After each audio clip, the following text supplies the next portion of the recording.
Hey, everybody, welcome to the Advice Business Podcast. I'm by myself, but only for a minute because I am sort of re-introing an episode we did way back in June 2024, last year. And we're sort of re-releasing it because recently at Seeds, we're doing a lot of content and having a lot of conversations with advisors about how they think about their value specifically around investment management.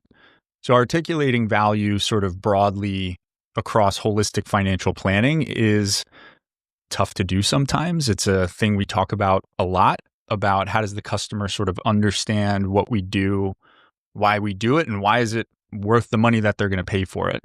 But inside that umbrella of holistic financial planning is this investment management part of what we do. And there's some sort of interesting entanglement that comes with it because of sometimes how we charge for our services as advisors. So specifically, that AUM fee. And advisors trying to get comfortable with, if I am doing that, or if I'm charging in any way, what value specifically am I delivering around investment management? So this episode from last year kind of talks big picture about how we convey value, what the customer thinks about our value, and we then sort of drill down into that investment management piece as well. So here it is. Hope you like it.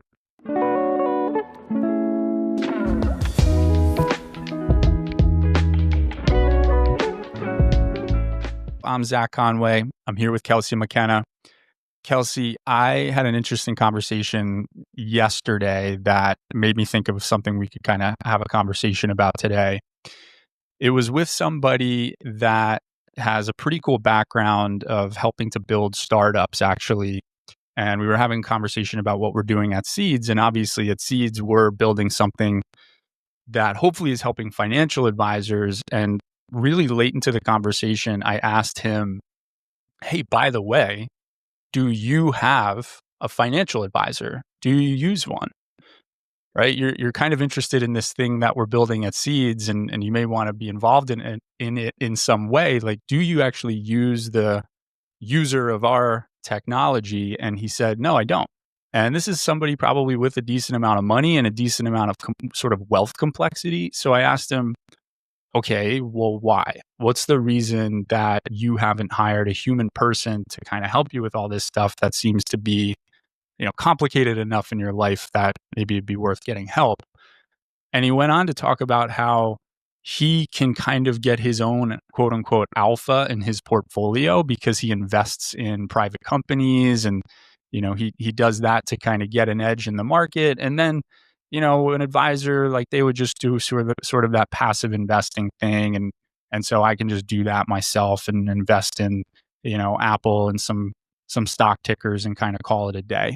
And it was kind of like one of those, it was a moment that honestly I'm used to experiencing, but it's still a gut punch at the same time, where, this person that is interested in a startup that's selling into wealth management perceives wealth management that way, right? That's what they think the value is. And so it just, again, I wanted to kind of talk through it with you and workshop, like, why is this still such a problem? And maybe how can advisors really focus on fixing it for themselves and their own businesses? It's an industry-wide problem, but how do you kind of bring it back to your own company and tell a better story? And we can kind of juxtapose that with, our own business, Seeds, and how we think about making value clear and how the consumer perceives value, and how do you kind of connect those things? So let's do that. So let's go back to, before we solve the financial advisor's problem, how is Seeds in your mind kind of thinking through the value proposition story, right? How do we, Seeds, define it, and how we sort of are iterating on it now over time as a startup? Yeah, I mean, we don't have the same exact reputation. We don't have the same reputation struggles, which I'm sure we'll get into in terms of like the financial advisory space, because advisor tech, like the industry itself, I don't think is plagued by those exact same issues. But you do see in the advisor tech space a lot of similar messaging. You see a lot of similar value props. So there is some overlap in kind of the struggles with trying to differentiate and trying to tell a different story and communicate value that really resonates and doesn't just feel like fluff or like impersonal or not exactly like hitting the nail on the head.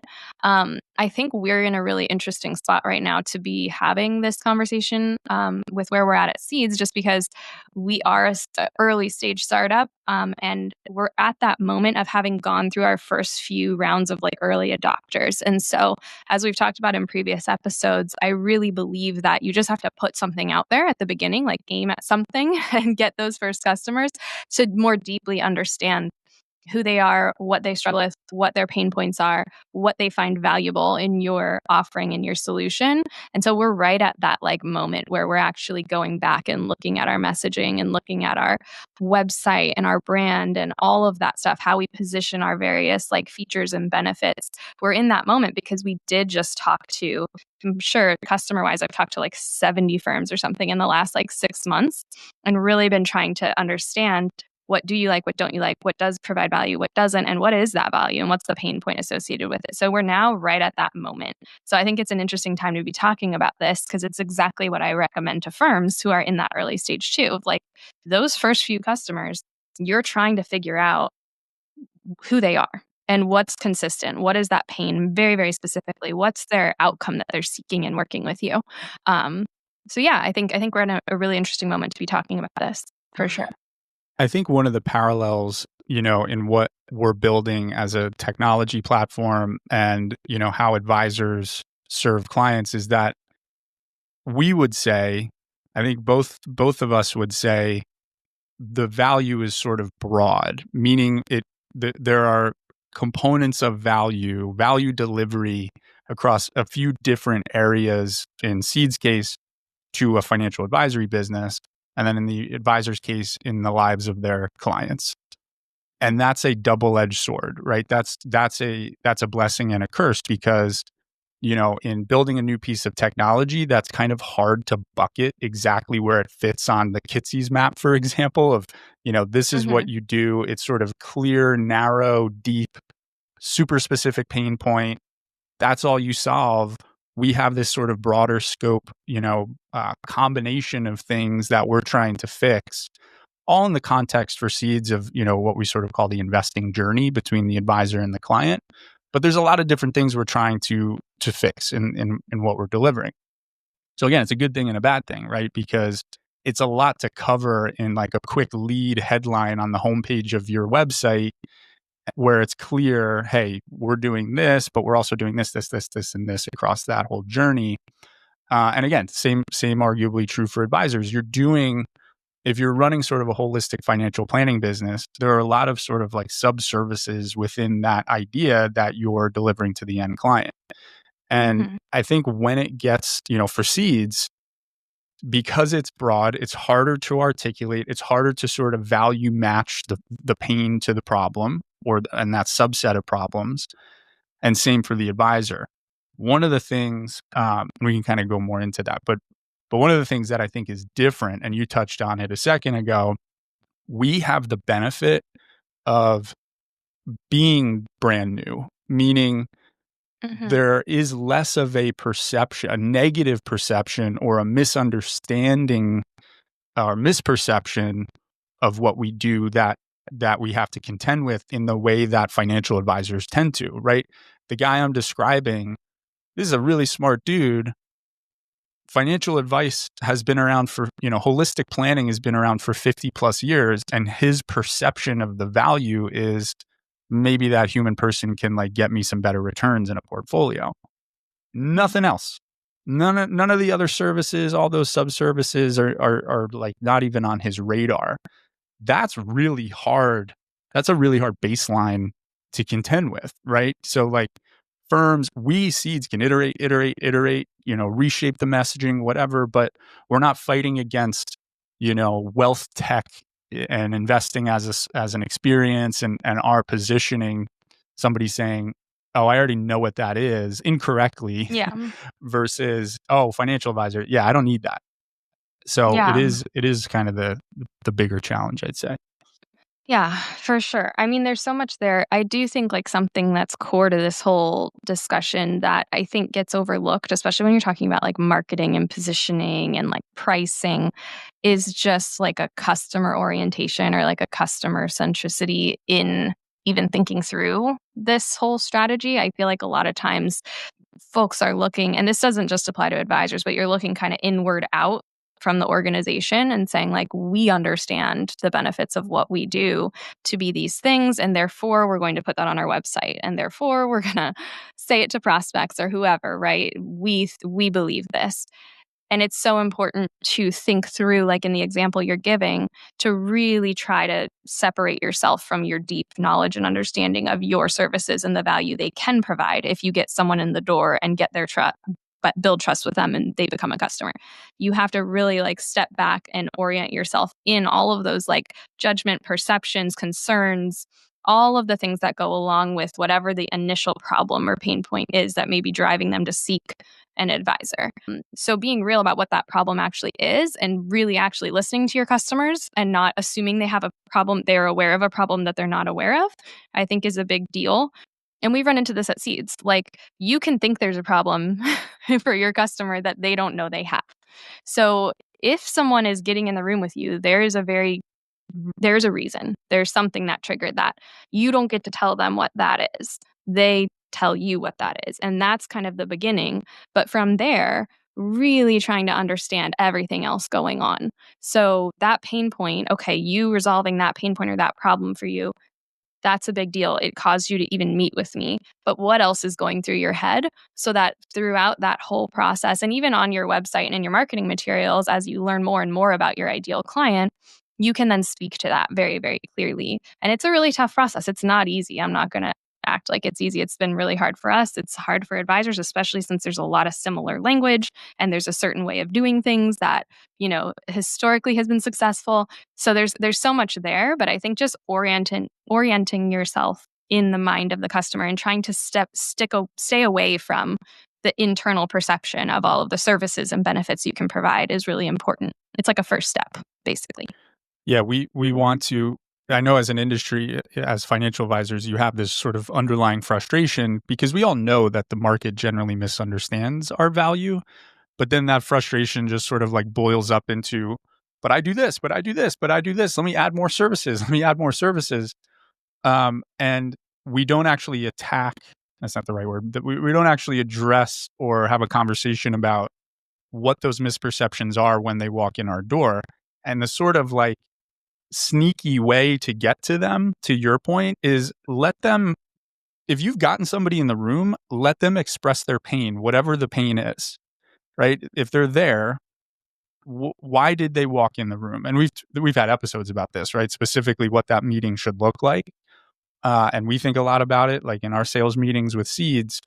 Why are we here? You tell us, why'd you book this meeting? Because that's a jumping off point on the Seed side for us of, okay, what misconception do they have about what our value prop is and what our services are? And it may even tell us like, hey, they saw something on our website that we need to rewrite, or they heard me say something in a webinar that maybe is not exactly the right way to frame it. It's such valuable information to both like shape, again, to iterate like how you talk about the value, but also it's like an anchor point to then say, like what you're saying, okay, maybe, so if I can't fix that, let me make it clear what I actually can do.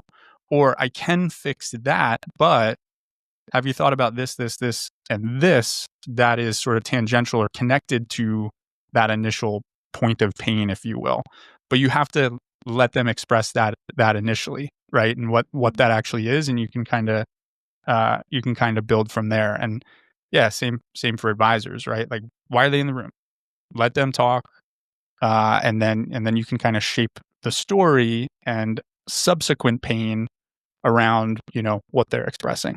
So there's two things that are coming up for me. One is like, I really recommend, and this is an approach I take, as you've probably noticed in our conversations with advisors, but I really believe if you're getting the sense that there is something there is a concern or something unexpressed, really just trying to I don't want to use the word attack, but address, like you said, address that head on in the room, I think is very valuable. It feels like a risk to be like, so for example, maybe they've had a financial advisor in the past that, wasn't great. and they felt like they were taken advantage of. They felt like they were paying for something. They were overpaying for something and they weren't getting the value out of that. They might not come in your door and say that necessarily, but you can kind of address it without addressing it if you're getting that sense of kind of tension in that area by saying, look, I know there are a lot of financial advisors out there. They all do things differently. And I also know that historically there are advisors out there who aren't fiduciaries. They don't operate in this way. I just want you to know, like, I'm not one of those people. Like, just straight up saying it. Like, I'm Yeah. not that. This is how I'm different. And then following up with exactly how you're not that. It doesn't hurt, because it's something that can really just very clearly show, hey, I get you. I get that it's hard to to make this leap with me, especially when it relates to finances. And, this is a big box of services that you don't understand necessarily, that I'm trying to sell you. So just getting that out in the open, I think, can really help. The other thing that has come up in some of our episodes that's such a core value for me that I just love when some of our guests have brought it up is be real. Be authentic. And if you authentically care about your customers and you really want what's best for them, and even if it's not you, even if it's not your service, if it's not being your customer, that will shine through if you show up and you are genuine and honest with them. And I think that can go such a long way. And it can come through in your marketing too. It can come through on your website. If you authentically care about people, they're going to feel that. And so it's not a tactic, really. But I do think advisors are always looking for what's a growth tactic? And it really is a very simple first thing, Yeah. first step. Genuinely caring about your customers. Here at Seeds, we're constantly talking about, you're an advisor by background. My dad was an advisor. Your dad was an advisor or is an advisor. We care about advisors. But you have to continue to prioritize them throughout your decision making, throughout as your business grows, because it's so easy to lose touch with that. I don't want to say human because we keep talking about human first, but with that connection to the customer and that genuine care. It's not that you stop caring about them. It's just that the distance grows and you get distracted, and just really being there and showing up and being present and respecting them, I think, goes a really long way.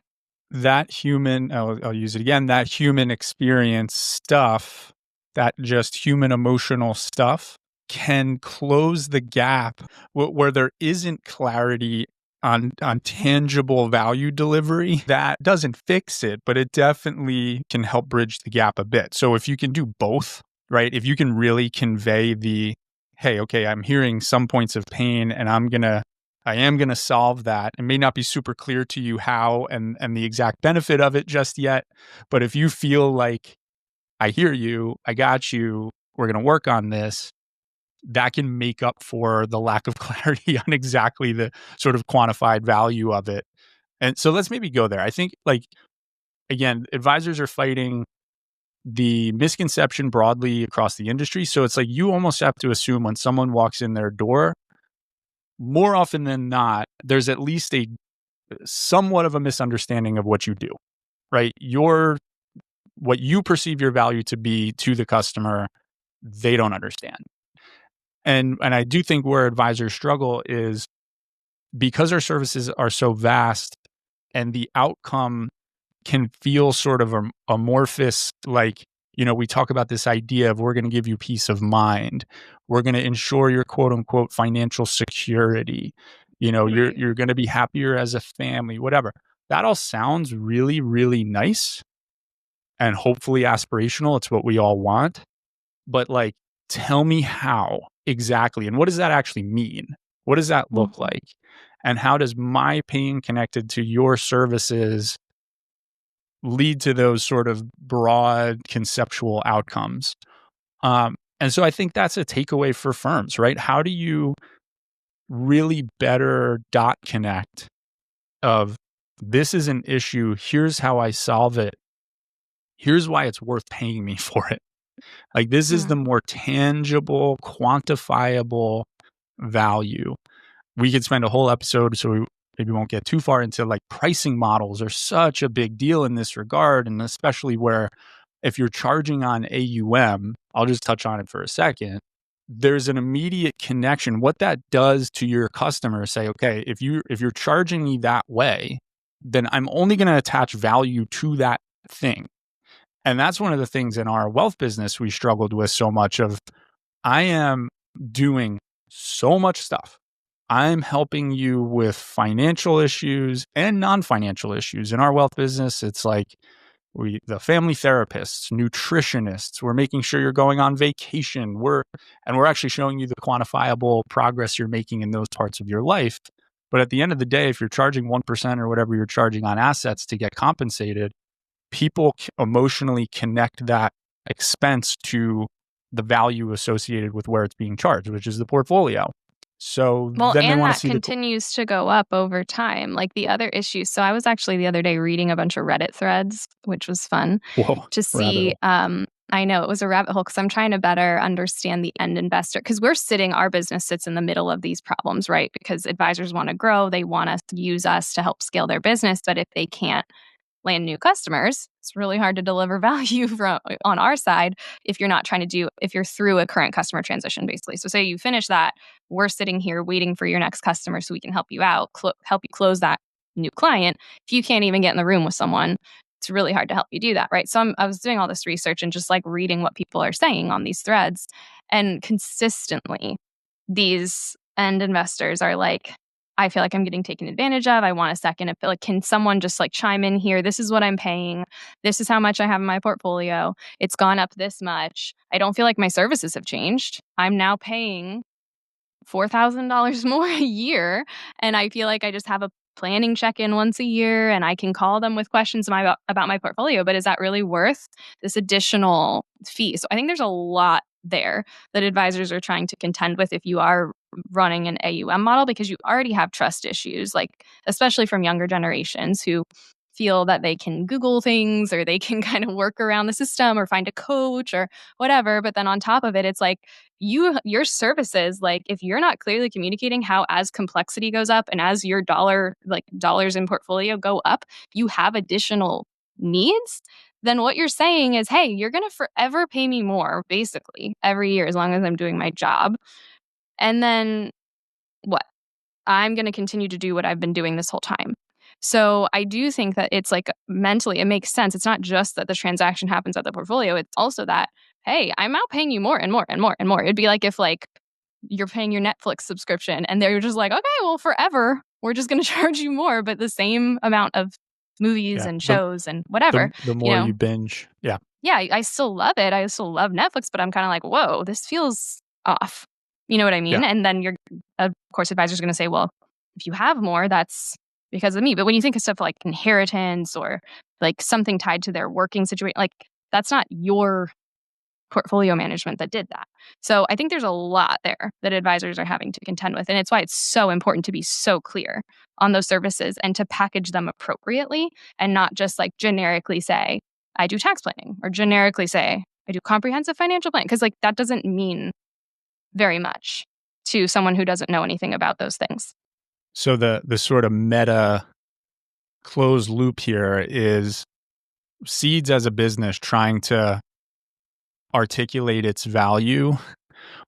Where we've really come to is, how do we as a platform help the advisor more clearly and tangibly and quantifiably articulate theirs, and do so around that investment management component?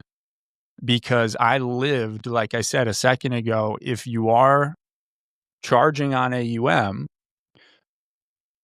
you can be doing 1,000 other things from a services perspective that, the math is true that it's more than it's more than fair, in our opinion, let's say, because we're providing all of these additional things over time. And to your point, there needs to be more planning and the complexity increases and we're providing more services. But none of that matters. It's just like noise in the mind of the client because that price is connected like literally to that specific thing. So how do you show your worth specifically on that? There's a company I won't name. It's because you hit on something that made me think of. They have a lot of commercials and they always, their positioning is, we are fiduciaries. Yeah. Unlike all the other ones, we are fiduciaries, which is bullshit, because there's I an hate that entire marketing. industry. There's an entire industry that's required to be fiduciaries. And so there's that layer, like, oh, we're different because they're gonna, make money on Take commissions, advantage of you. Yeah. right? And we're not. But so there's that problem, which is a whole industry problem, and again adds confusion to the end consumer and so on. But then the second layer underneath their marketing is the reason we charge our 1% on the AUM is because that means our incentives are aligned. If we make you more money in the portfolio, isn't that good for you? And shouldn't we win as well? And that's, I think, what the end consumer also perceives is the value attached to that AUM percentage. You're Mhm. gonna get me a better return that I couldn't get on my own.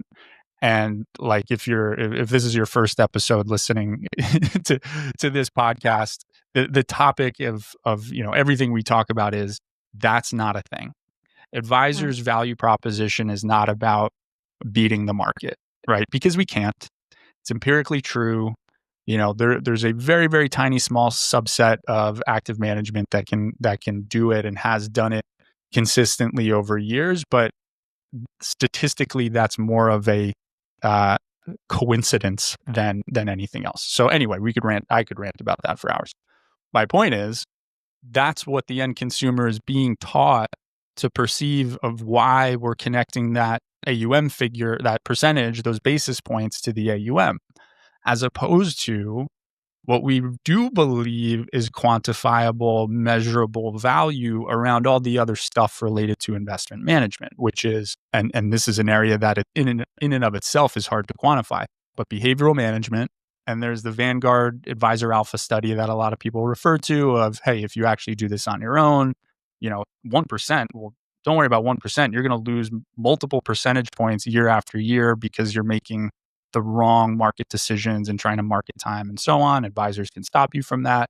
But even beyond that, so if that's not enough, things like asset allocation. Are you actually in a portfolio? Everybody just says, yeah, throw your money in a whatever ETF. Okay.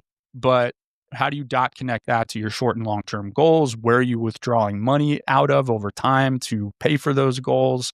Where are you locating certain asset classes so it's most efficient from a tax perspective?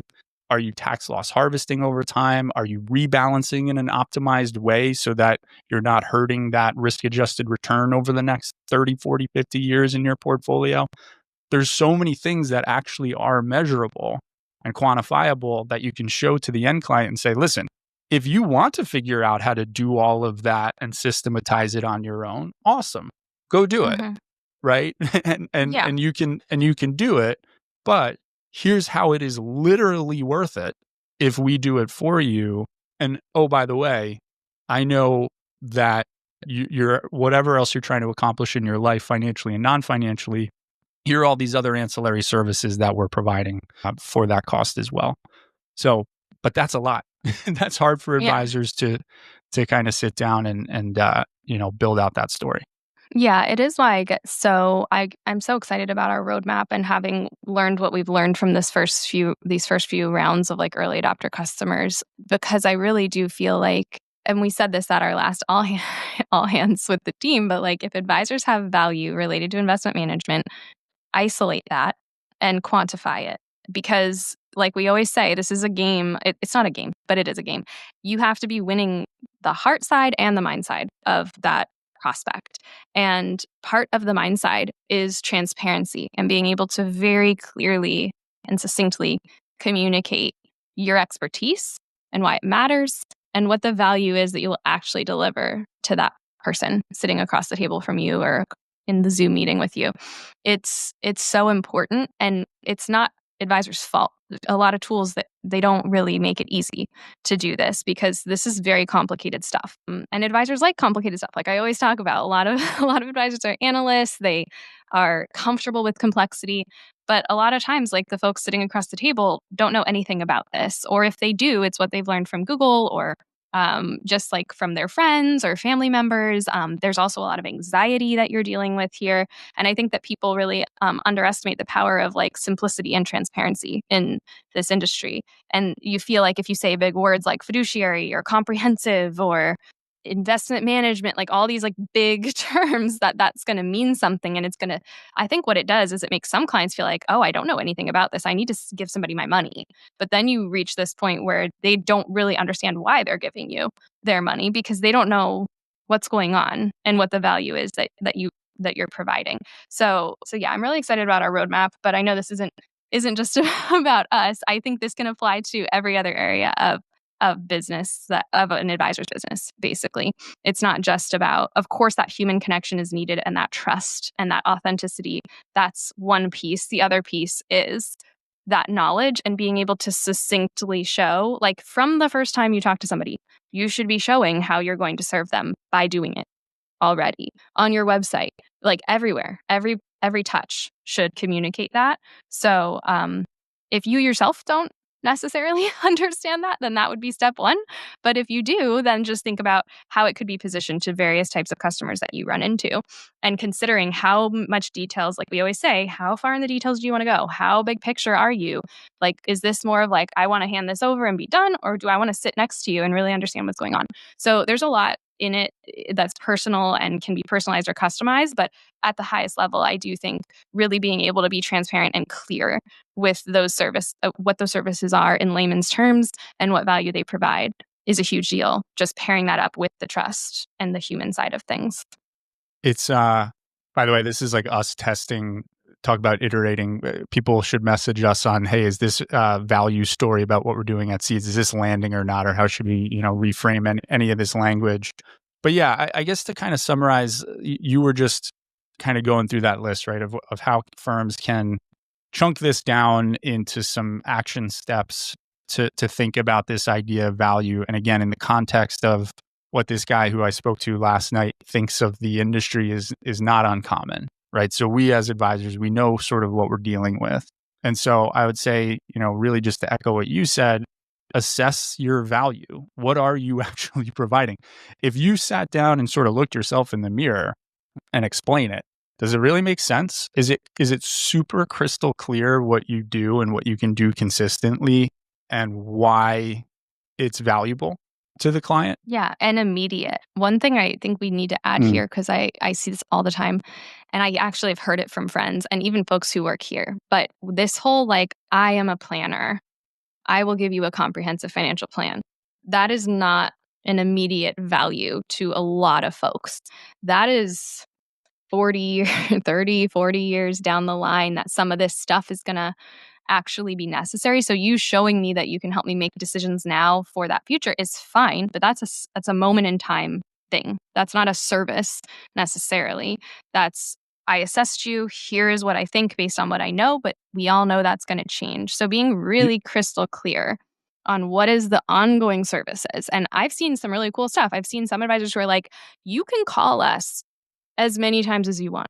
You can call me anytime. You can check. We're going to have a monthly check-in. We're going to have a monthly customer like joint session that you can join and ask your questions. Like just showing those things that are repetitive that you would be willing to pay over and over for is so important, because that long term, it's really hard to justify, oh, I'm going to look at 40 years down the road and make some assumptions and give you a couple things to do right now. And then we're just going to keep like touching on that once a year. That's really difficult, I think, to communicate value around, because I actually don't think, and I don't want to, you're going to hate me for saying this, but I don't think the value is really there if you're charging a 1% AUM fee for a big client, if that's all you're doing. No, I agree. And I think the amount of times I see advisors talk about their value around comprehensive planning, comprehensive financial is planning, so much more about them than it is like about the their client. Stuff. Exactly. Yeah, my financial plans, other advisors don't know when to do Roth conversions, and we do this, and it's a 50-page comprehensive plan, and it's going to be gorgeous, and it's multifaceted, and here's how the math works, and every technique under the sun is perfectly dialed and whatever. Nobody gives a shit. Nobody cares. Nobody cares in that initial moment of when they walked in their door. They're not saying, once they're in it with you, they may care to hear that. Exactly. So like, it's an ego check thing. Like, that's great. You're an incredible financial advisor that knows all of the techniques. Don't stub your toe. Like, that's important. But exactly what you said, you need to work your way into that by understanding why they're in the door in the first place. It could be because they just got a windfall of money. They're changing their job. They don't know what to do, and they're deciding if they're going to have a kid. Whatever the like entry point is, the response should not be, okay, good news. You're going to get a 50-page comprehensive financial plan next week. Get And we're going to go ready. through it. And you're going to be so impressed about how smart I am. And it's going to take me 2 hours to gather all the data points from you I'm to going to be take you able to calculate this. through a 7-day discovery process to present that to you. They don't care. They don't care. They want the immediate problem addressed. Oh, Again, it's not to say all that stuff is unimportant. You're ultimately going to get to all of that, but that's a mismatch of core problem, help me, to and first, chest beating, here's how good I am at financial planning. They don't care yet. You have to glide path into that. And the other thing that's so interesting is a lot of firms are doing a lot of stuff that they don't like productize. And like, so what I just mentioned, like, I'm available to you between 8 to 5, Monday through Friday, or even Saturday sometimes, and even Sunday sometimes. We know how this goes. My dad was an advisor. We were like camping in the wilderness, and he was on client calls because the market was doing something crazy. Like, I'm available to you. I give you my cell phone number. You will have my cell phone. Like stuff like that, it goes a long way because if you're someone who's not like me or you don't have a dad who is a financial advisor, you're not trained in this industry, you don't know anything, you don't have anyone to call. So sometimes just that alone, just coming out and saying, hey, part of the service that I provide you is I am there for you. And I will answer your questions when you have them. And I will make sure that you're make sure that you have like a knowledgeable resource available to you or my team or whatever, right? Like really simple stuff that advisors are already doing. They just don't see it. They see it as like the service side of their core product versus part of the product itself. And I think some of the best websites I've seen, and you know me, I'm really just like, I just want there to be some innovation in this industry in terms of pricing and packaging and like how these services are messaged and delivered. I feel it's like we're right there. But I've seen some really great websites that just are straight up. Like they're just like, yeah, like I was just looking at one this morning that was like, you should not have to wait on hold to talk to somebody about your financial situation. You should have access, And I was like, huh, that resonates. Like I don't even have a problem right now, but that's at least valuable to me. That's like I would pay yearly to have that access. It's like simple stuff. But instead everyone's like, I'm a fiduciary. I do comprehensive planning. And it's like, okay, kind of table stakes at this point. Like, yeah, of course, I would hope so. That's like a sub bullet of the primary, the primary offering. I'm getting all excited about it. It's good. Another part, and we should link to our episode with Guillaume on who do you actually serve. So having a niche where the problem set is more consistent, it makes narrow. And narrow, right? So I do think that's something to be thinking about. But again, assess how would you actually articulate to yourself what your tangible, quantifiable value is across your services, subset of services. What actually resonates to yourself, what doesn't? How do you tweak the language? How do you make it clearer in what the value is? So that's maybe step one. Step two is make sure that you're actually letting them articulate their pain, not puking value at them in the first meeting and talking about how smart you are as a financial advisor and how long the comprehensive financial plan is. Let them talk. It will help you sort of calibrate how you talk about your value and where to start, how to glide path into, whatever other services you can provide. The last thing I'll say on that is we're talking about that in the context of winning the business and starting the relationship. But so many advisors have clients where that wasn't clear on day one. Yeah. And you kick this can down the road of this tension. We're actually going to have a webinar today sort of on this topic with Brian Portnoy of Shaping Wealth. If you aren't clear on what you're delivering and what the value is and what that tangible output looks like, you may win the business for whatever reason. And maybe that's sort of like, hey, they like you, they trust you enough is starts the relationship. But there's always that tension that then forever. If it's never really clearly aligned, you're paying me to do these specific things, not this, right? It's not about alpha in the portfolio. It's not about this thing. It's not about this thing. This is what you're paying me to do. And if that's a mismatch, cool, let's talk about that. But it's not, so walking into review meetings with clients that you've had a relationship with for 5 years, 10 years, 20 years, and there's still that weird unspoken mismatch thing. We see that in businesses all the time. It's so common. So anyway, like, make that investment, I guess, is the point. Fix it at the front end, because A, obviously you want to win the business. B, you want those relationships after you win it to be clear, right? This is what we're doing. This is what it costs. And hopefully it's clear that it's valuable to you. Seeds, it's really where we're going, again, sort of the meta thing of, as a business, we're realizing, how can we as a platform for advisors really help them quantify the value around investing specifically? And you use the phrase hearts and minds. It's ultimately about, can you win their hearts part of the equation, meaning people want to feel heard and understood. They want to know that you know them deeply, and that their portfolio and how you talk about investing is going to be shaped around that. That feels good. That's worth something. But the minds part is, you can also prove out why you're worth that fee in terms of actual investment management and implementation relative to you trying to go off and do it on your own. So imagine if you can convey that on top of all the other services that you're clearly articulating why they're valuable around quote unquote comprehensive planning. You want it to be like, not a tension of, are they sort of worth this fee? Maybe, maybe not. I'm constantly questioning it. You want it to be so clear that not only is it worth it, it's like really worth it. It more than sort of pays for itself. So that's what we're trying to do. So as we said earlier, tell us your feedback, because we're, constantly thinking through the messaging. If you haven't come to check out Seeds, please do so. We're at www.seedsinvestor.com. Follow us on LinkedIn, follow us on X, and we'll see you next time.